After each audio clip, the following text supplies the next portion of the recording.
नमस्कार, मैं संदीप कसालकर 3.OTV में आप सभी का स्वागत है। वेब3 वर्ल्ड से जुड़ी नई खबरों के साथ आइए देखते हैं क्या कुछ हुआ वेब3 की दुनिया में। सबसे पहले रुक करते हैं हेडलाइंस की ओर। फेड रेट में बढ़त के डर के बीच क्रिप्टो करेंसी फिसली नीचे, बिटकॉइन $20,000 के ऊपर। मर्ज के बाद इथेरियम सफलतापूर्वक POS नेटवर्क में हुआ परिवर्तित। बाइनांस ने नए क्रिप्टो टैक्स के बाद भारतीय उपयोगकर्ताओं में देखी बढ़त। Emerging market lead crypto currency ने इंडेक्स का किया एडॉप्शन। क्रिप्टो लिक्विडिटी में सुधार के लिए कॉइनबेस ने फिनटेक फर्म को किया हायर। थाईलैंड की SEC ने क्रिप्टो फर्म्स को स्टेकिंग और लैंडिंग सर्विस देने से किया बैन। साउथ कोरियन अथॉरिटीज ने की डो कॉन के पासपोर्ट को इनवैलिडेट करने की मांग। UAE स्टार्टअप मेटा एसेंस बनने जा रहा है दुनिया का पहला विशिष्ट G2B2C web 3.0 metaverse solutions provider.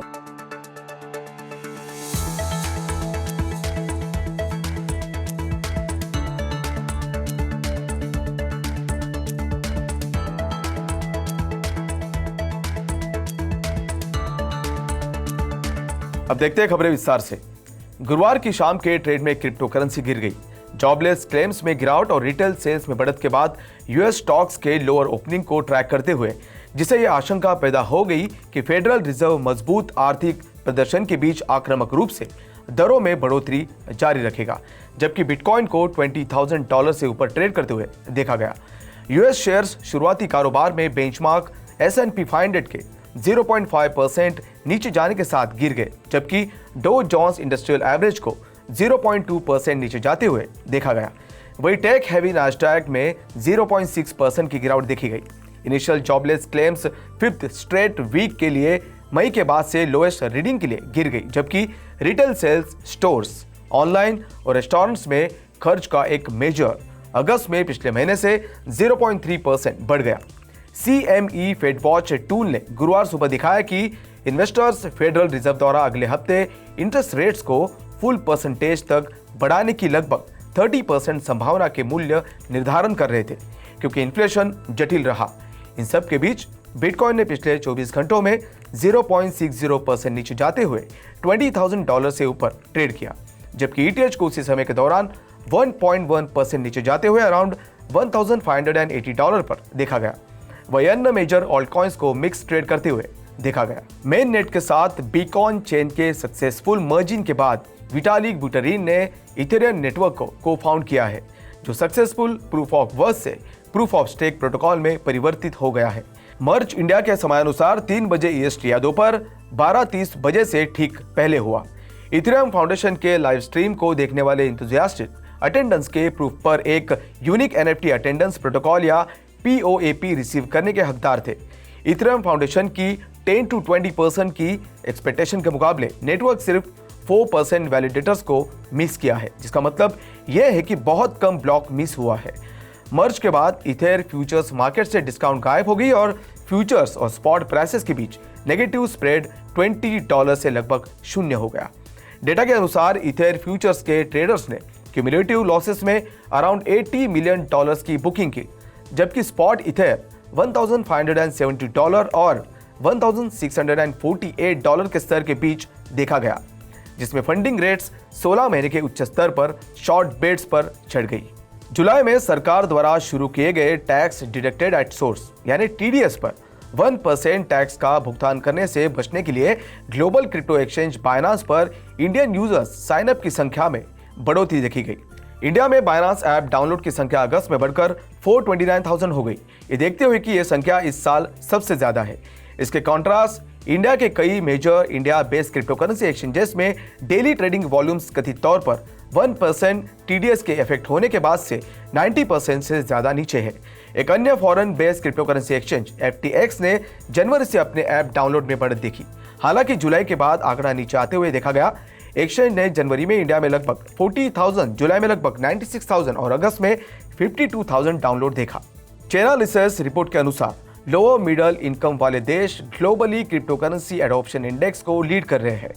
The 2022 global crypto adoption index title वाले रिपोर्ट से पता चला है कि ओवरऑल इंडेक्स स्कोर के मामलों में Vietnam, Philippines, Ukraine, India, Pakistan, Nigeria, Morocco, Nepal, Kenya और इंडोनेशिया टॉप 20 कंट्रीज में शामिल थे। टॉप 5 कंट्रीज में एकमात्र हाई इनकम वाला देश यूनाइटेड स्टेट्स है, जिसमें यूनाइटेड किंगडम 17th पोजीशन पर है। क्रिप्टो करेंसी एक्सचेंज कॉइनबेस ने ट्रेडर्स के लिए बाय साइड लिक्विडिटी को गहरा करने के लिए fintech firm broad reach financial solutions की सर्विसेज को बरकरार रखा है। ब्रॉड रीच कॉइनबेस को अपने NYFIX ऑर्डर राउटिंग नेटवर्क के साथ प्रोवाइड करेगा, जो इसे कई वेन्यूज से सोर्स करके लिक्विडिटी बढ़ाता है। ट्रेडिशनल इंस्टीट्यूशनल इन्वेस्टर्स द्वारा क्रिप्टो करेंसी को अपनाने के कदम के बीच ये कदम उठाया गया है।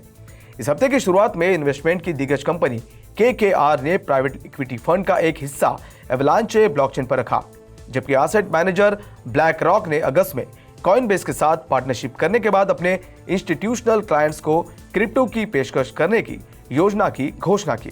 थाईलैंड के सिक्योरिटीज एंड एक्सचेंज कमीशन यानी SEC ने क्रिप्टो कंपनीज को स्टेकिंग और लेंडिंग सर्विसेज देने से बैन कर दिया है।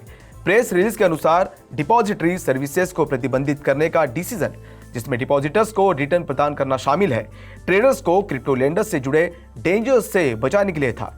एलिंग जिपमेक्स एक्सचेंज, जिसके सिंगापुर, थाईलैंड, ऑस्ट्रेलिया और इंडोनेशिया में सहयोगी है, उन एक्सचेंजर्स में से एक है जिसने विड्रॉल्स एक्सेप्ट करना बंद कर दिया है।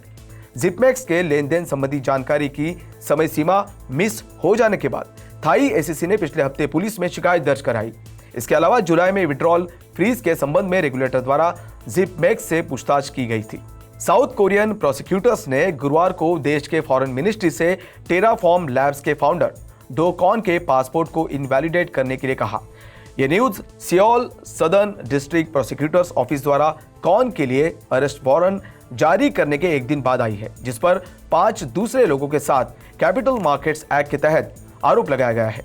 प्रोसिक्यूटर्स ने उनके पासपोर्ट को इनवैलिडेट करने के लिए भी कहा।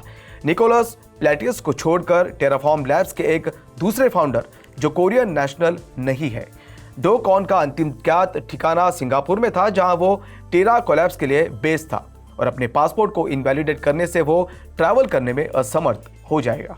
UAE की एक फर्म मेटा एसेंस की योजना specialise G2B2C government to business to consumer utility based web 3.0 और मेटावर्स सॉल्यूशंस का पहला प्रोवाइडर बनने की है। डिजिटल हेल्थ, डिजिटल इकोनॉमी और सस्टेनेबिलिटी वे 3 की बिजनेस कैटेगरीज है, जिन पर मेटा एसेंस वेब 3.0 और मेटावर्स का सपोर्ट करने के लिए ध्यान केंद्रित करता है।